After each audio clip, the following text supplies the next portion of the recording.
Nous sommes à Cannes au MIPIM 2022 et nous sommes rejoints par M. Éric Groven, président de Sogeprom.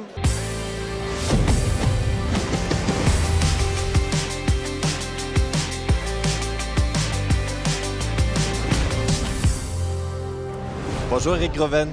Bonjour. Merci d'avoir accepté notre invitation sur le plateau de BITV. Avec plaisir.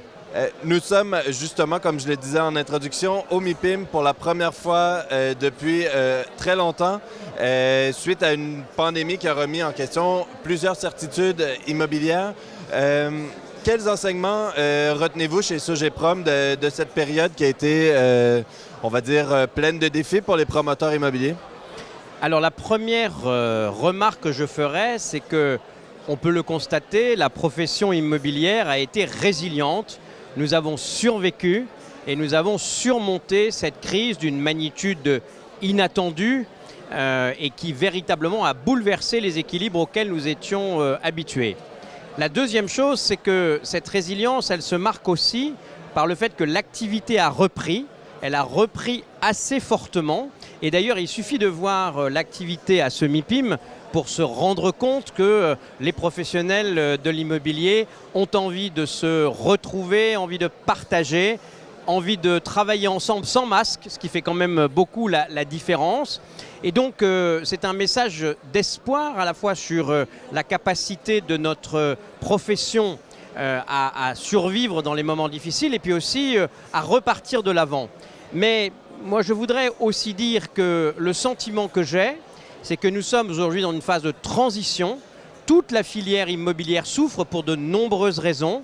Beaucoup de questions sont posées, beaucoup n'ont pas encore de réponse. Je ne suis pas sûr que les élections présidentielles permettent véritablement d'y répondre. Et donc, la profession doit se réinventer, mais elle ne pourra pas se réinventer seule. Et pour cette raison, nous avons besoin d'échanger avec l'ensemble des parties prenantes, notamment présentes à ce MIPIM. D'accord. Justement, vous faites allusion aux difficultés rencontrées par les acteurs de l'immobilier.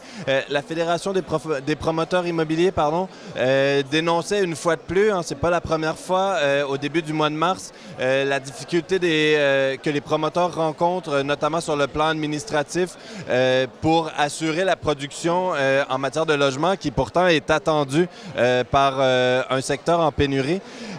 En cette année présidentielle, vous y avez fait allusion. Quelles sont vos idées, peut-être vos propositions pour déverrouiller les verrous administratifs qui empêchent les promoteurs de pouvoir rencontrer la demande? Alors d'abord, je voudrais insister sur le fait que la crise du logement neuf en France est extrêmement grave. On atteint des niveaux de production extrêmement bas. Et ce sont des millions de familles, on compte 4 millions de mal logés en France, qui parce que globalement nous ne sommes pas capables de produire plus, qui souffrent de cet état de mal logement en France par pénurie d'offres sur le neuf. Ça, c'est quand même très important de le rappeler et en ce sens, Pascal Boulanger, le président de la FPI, ne cesse de le dire. Alors la réalité, c'est que nous connaissons les causes, nous connaissons les solutions parce que tous les gouvernements, les uns après les autres, ont fait des rapports, des études, des analyses, des propositions ont été faites par le gouvernement, par les notaires du Grand Paris. Enfin, tous les acteurs ont porté les solutions. Et donc, ce qui manque aujourd'hui, ce n'est pas d'inventer de nouvelles solutions, c'est de mettre en place celles dont nous disposons. Et pour ça, il faut du courage politique. Mais pour avoir du courage politique, il faut que les élections présidentielles fassent qu'on s'interroge, qu'on s'intéresse à la question du logement neuf en France.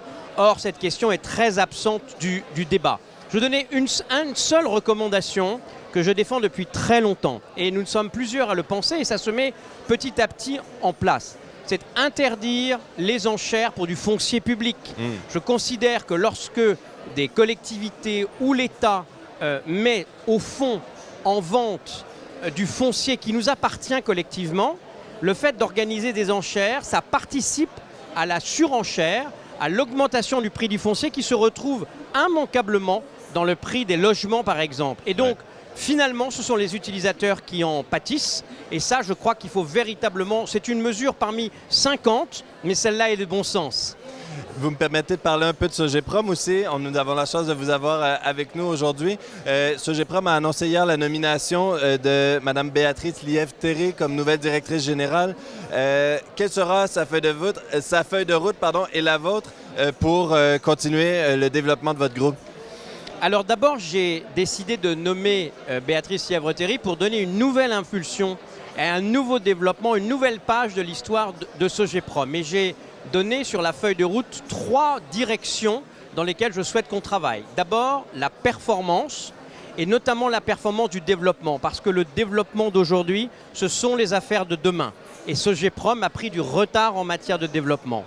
Le deuxième élément de la feuille de route, c'est être capable, au sein des relations entre Sogeprom, Société Générale, de faire preuve de transparence et de confiance mutuelle, parce qu'il est important que l'actionnaire sente véritablement une adhésion du management à l'ensemble de la stratégie.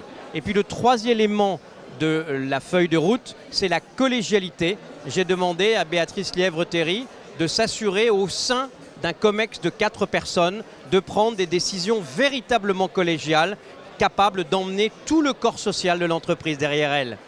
Merci beaucoup Éric Groven pour cet éclairage. Merci à tous et toutes d'avoir été avec nous. On se retrouve bientôt au MIPIM sur BITV.